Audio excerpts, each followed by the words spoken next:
안녕하세요. 드라마 보는 재미 말하는 재미 얕고 넓은 드라마 가이드 볼락 말락입니다. 저는 넷플릭스와 왓챠플레이를 구독하고 있는데요. 아직 넷플릭스를 제대로 이용해보지 않은 사람들이 주변에 꽤 있더라고요. 빨리 많은 분들이 드라마 보시고 같이 이야기 나눴으면 좋겠어요. 넷플릭스는 사랑입니다. 그래서 이제부터 넷플릭스 입문작으로 좋은 드라마 4편을 차근차근 소개해드리려고 합니다. 먼저 오늘 살펴볼 작품은 남녀노소 모두 즐길 만한 넷플릭스의 간판 드라마 기묘한 이야기입니다. 기묘한 이야기는 80년대 미국을 배경으로 괴생명체, 음모론, 초능력자가 등장하는 SF, 호러, 미스터리, 모험극입니다. 1983년 미국 인디애나주의 작은 마을 호킨스. 어느 날 중학교 과학 서클의 멤버인 마이크, 윌, 더스틴, 루카스는 던전 앤 드래곤 게임을 하고 늦은 저녁 집에 돌아갑니다.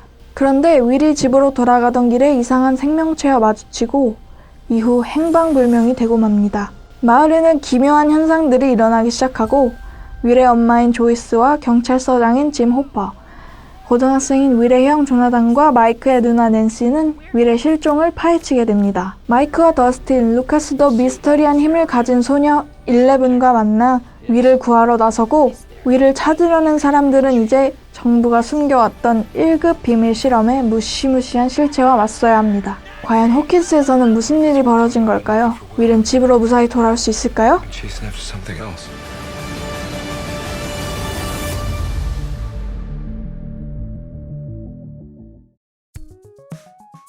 기묘한 이야기는 1980년대 SF, 호러 영화와 스티븐 킹 소설들의 영향을 받았다는 걸 숨기지 않습니다. 오히려 그 작품들을 충분히 존중하는 모습을 보여주면서 오마주는 이렇게 하는 거야 라고 말하는 것 같은 작품입니다. 우리나라의 응답하라 시리즈와 비슷하게 레트로 감성 충만한 드라마라 80년대 대중문화에 익숙한 시청자라면 깨알같이 즐길 요소가 많을 겁니다. 하지만 레퍼런스를 모르는 사람도 충분히 즐길 수 있는 드라마예요. 스토리 전체를 보면 주인공이 모험을 떠났다가 돌아와 성장한다는 원형적인 이야기인데다 우정과 사랑이라는 보편적인 메시지를 담고 있기 때문이죠. 기묘한 이야기를 책임지고 있는 맷 더퍼와 로스 더퍼 형제는 2015년에 호러 영화로 데뷔했는데요.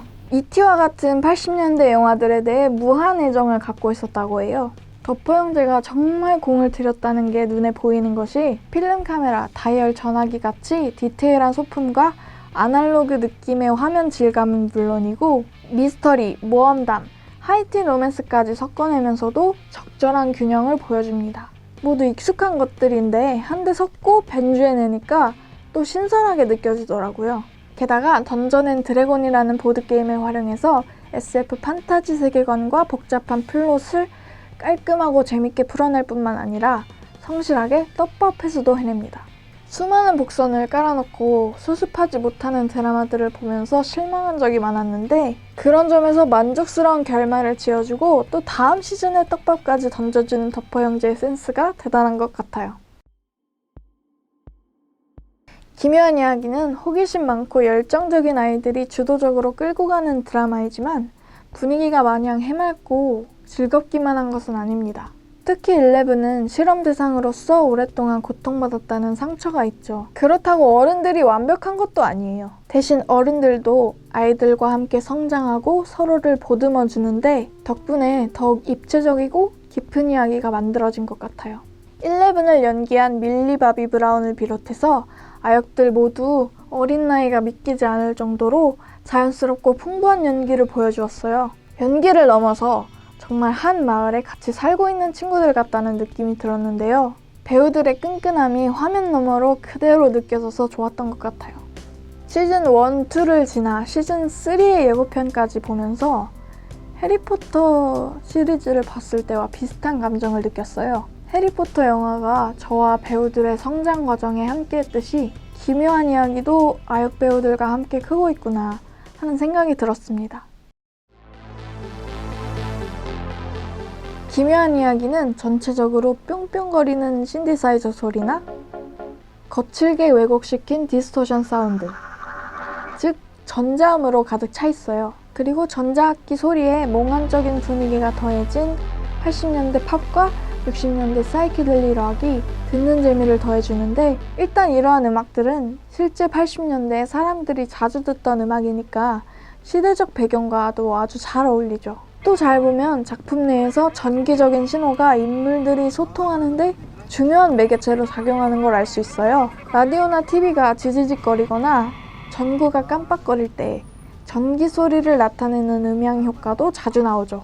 그러고 보면 이런 전자음은 인공적인 소리죠. 자연스러운 소리가 아니라. 이렇게 생각해보면 기계음이 듬뿍 들어간 음악이 사운드 트랙을 이루고 있는 데에는 다 이유가 있고 맥락이 있는 것 같아요.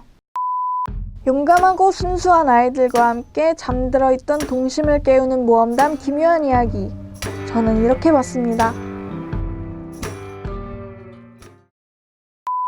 기묘한 이야기는 볼수록 정말 잘 만든 드라마라는 생각이 드네요.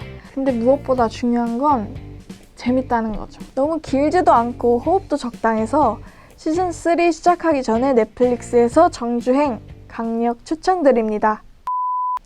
오늘 준비한 영상은 여기까지입니다. 다음 편에서는 캐나다 시트콤 김씨네 편의점을 소개해드리겠습니다. 재미있게 보셨다면 좋아요와 구독 눌러주시고, 여러분이 보고 싶은 드라마, 추천하는 드라마 있으시면 댓글로 많이 알려주세요. 그럼 다음 시간에 만나요. 안녕.